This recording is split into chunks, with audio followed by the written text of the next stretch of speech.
Renan Santos e a degradação do debate político. Renan Santos quer ser presidente da República? Então, está na hora de o Brasil discutir quem é ele e o que ele de fato representa.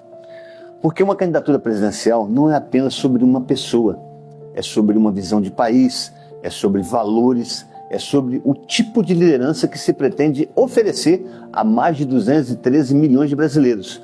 É sobre ética, sobre moral. Renan Santos se tornou conhecido por sua atuação à frente do MBL e, mais recentemente, do Partido Missão. Não tem formação acadêmica e profissionalmente diz ser empresário. Sua marca registrada sempre foi o confronto constante e a tentativa de ocupar espaço através da polêmica e da desumanização dos seus adversários. Mas quando alguém decide disputar a presidência da República, o país precisa analisar o histórico desse candidato. Precisa analisar quais posições ele defende. Precisa analisar o ambiente político do qual esse candidato emerge. Precisa analisar seu comportamento. Em mensagem nas redes sociais em 2025, ele diz: "Cara, tomei cogumelo e estou ouvindo Wagner. Adeus." Sim, é isso mesmo que vocês ouviram. Renan usa uma droga alucinógena e depois ainda defende sua legalização para fins terapêuticos.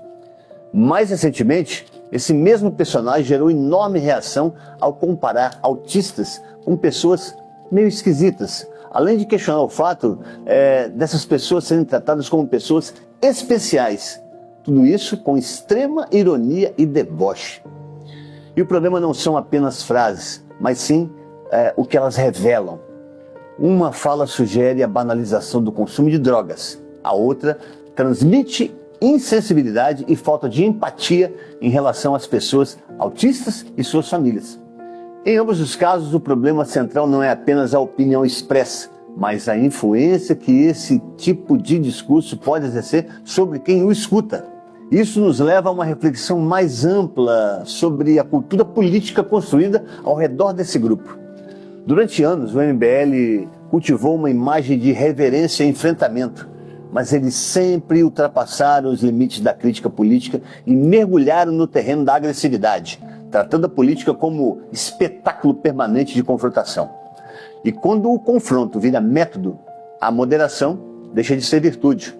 No campo dos negócios empresariais, Renan Santos é réu em pelo menos 16 ações cíveis e mais 45 processos trabalhistas, incluindo os que estão em seu nome e o das empresas de que é sócio. As acusações incluem fechamento fraudulento de empresas, dívidas fiscais, fraude contra credores, calote em pagamento de dívidas trabalhistas e ações de danos morais, num total de 4,9 milhões de reais. Senhoras e senhores, é esse o político que diz estar preparado para administrar o orçamento de uma nação inteira? Afinal, a credibilidade de um líder não se mede apenas por seus discursos, também se mede por seu histórico. Mas talvez o episódio que melhor revele e simbolize a cultura política liderada por Renan Santos ficou escancarada durante a viagem que ele fez à Ucrânia em 2022, ao lado de Arthur Duval e outros correligionários.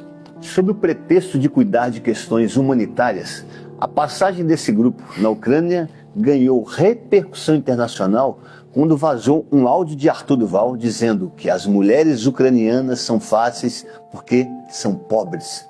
Após a repercussão do caso, Renan Santos saiu em defesa política de Arthur Duval, classificando o episódio como um áudio privado e argumentando contra a cassação do seu mandato. Não adiantou. Posteriormente, Arthur Duval teve seu mandato cassado pela Assembleia Legislativa do Estado de São Paulo. Por isso, senhoras e senhores, o debate sobre Renan Santos vai muito, mas muito além de um nome. É um debate sobre método político, sobre valores, sobre caráter político, sobre qual tipo de liderança o Brasil deseja construir para o futuro. Porque governar uma nação exige muito mais do que viralizar nas redes sociais. Exige equilíbrio, responsabilidade, maturidade, capacidade de unir. Enfim, antes de perguntar se ele pode ser presidente, você deve responder uma pergunta ainda mais importante. Que tipo de país surgiria se esse tipo de projeto chegasse ao poder? Porque de uma coisa eu tenho absoluta certeza: Renan Santos e seus missionários não são de direita.